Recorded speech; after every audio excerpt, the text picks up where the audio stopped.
इस कहानी को शुरू करने से पहले तमाम नए आने वाले दोस्तों से गुजारिश है कि हमारे चैनल को सब्सक्राइब कर दें और बेल के निशान को प्रेस कर दें ताकि हमारी हर नई आने वाली स्टोरी आप तक आसानी से पहुंचती रहे। आपने मुल्ला नसीरुद्दीन का नाम तो सुना होगा और उनके कारनामे भी पढ़े होंगे। आइए आज आपको उनकी जहानत के 2 कारनामे सुनाते हैं। एक बार बादशाह ने जंग जीती, इसी खुशी में उन्होंने माल गनीमत तकसीम किया। मुल्ला के हिस्से में भी हज़ारों दिनार आए। बस उन्होंने तिजारत के साथ साथ सैर का प्रोग्राम बनाया। एक बार वो दूसरे मुल्क गए और अपना सामान सराय में रखकर शहर की सैर कर रहे थे। एक जगह बहुत से अफराद जमा थे। वो उनमें घुस गए कि देखें क्या हो रहा है। उन्होंने देखा कि एक नौजवान जिसने आला किस्म की पोशाक पहनी हुई थी, वो एक बुढ़िया पर बरस रहा था कि उसने उसके कीमती कपड़ों पर घी गिरा दिया था। वो बूढ़ी कह रही थी कि बेटा, मैंने जानबूझकर घी थोड़ी गिराया है। वो बर्तन उतारते हुए गिर गया था, मगर नौजवान चीखो पुकार रहा था कि मेरा लिबास खराब हो गया, मैंने एक वजीर की दावत पर जाना था, अब कैसे जाऊंगा। मुल्ला आगे बढ़े और उस जवान से कहा, भाई ज़ईफ औरत है, इसे माफ़ कर दो, तुम लिबास बदल लो। मैंने ये पोशाक अस्फहान से मंगाई है, इसकी कीमत 100 दिनार है, ये बेकार हो गई है, मुझे 100 दिनार चाहिए। बेटा, मैं गरीब औरत हूँ, अगर मेरे पास इतने पैसे होते तो मैं घी न बेच रही होती। इसका फैसला काजी से करवाते हैं, मुल्ला ने अचानक कहा। उसने कहा, चलो काजी के पास चलते हैं, जो फैसला होगा मंजूर है। मजबूरन ज़ईफ औरत को भी काजी साहब के पास जाना पड़ा।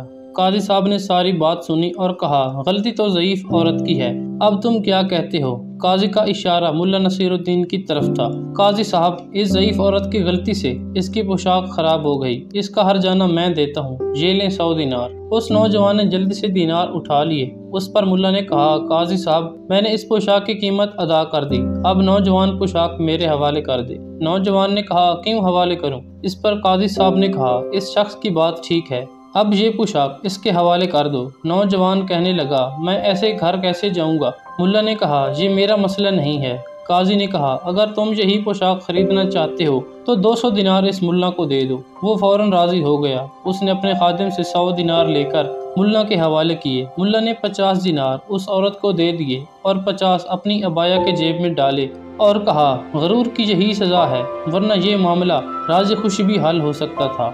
इस मुकदमे का शोरा बादशाह के दरबार में पहुंचा। उसने फौरन मुल्ला को अपने दरबार में तलब किया। जब मुल्ला बादशाह के महल के सामने पहुंचा, उसने देखा कि हजारों लोग दायरे में खड़े थे। जो ही मुल्ला आगे बढ़े, एक ज़ईफ बूढ़ा शख्स धक्का लगने से गिर गया और हाथों घुटनों के बल अपनी लाठी ढूंढने लगा। मुल्ला ने उसे सहारा दिया। उसने देखा कि एक नौजवान बुलंद आवाज में कह रहा था, बादशाह सलामत, आपको दी हुई मोहलत ख़त्म हो गई है, मेरी पहेली का जवाब नहीं मिला। बादशाह ने कहा, सच्ची बात है, हमने बहुत कोशिश की मगर जवाब तलाश न कर सके।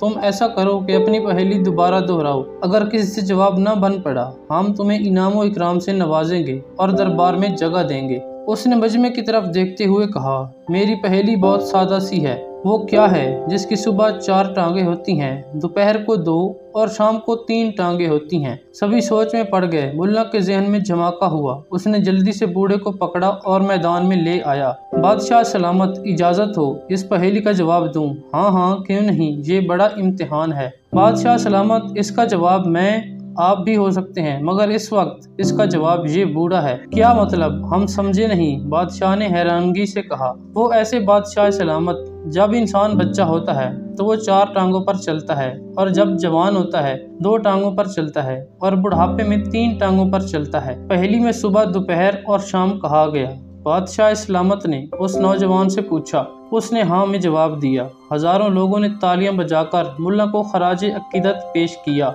बादशाह ने बहुत इनाम व इकराम से नवाजा। जब उसे पता चला कि ये फूल नगर से आया तो बादशाह ने फूल नगर के बादशाह के लिए भी एक तलवार भेजी जिसका दस्ता याकूत का था। ये अब भी फूल नगर के बादशाह के पास है। बादशाह ने मुल्ला को इनाम व इकराम से नवाजा, जिसने दूसरे मुल्क में अपने मुल्क की इज्जत बढ़ाई।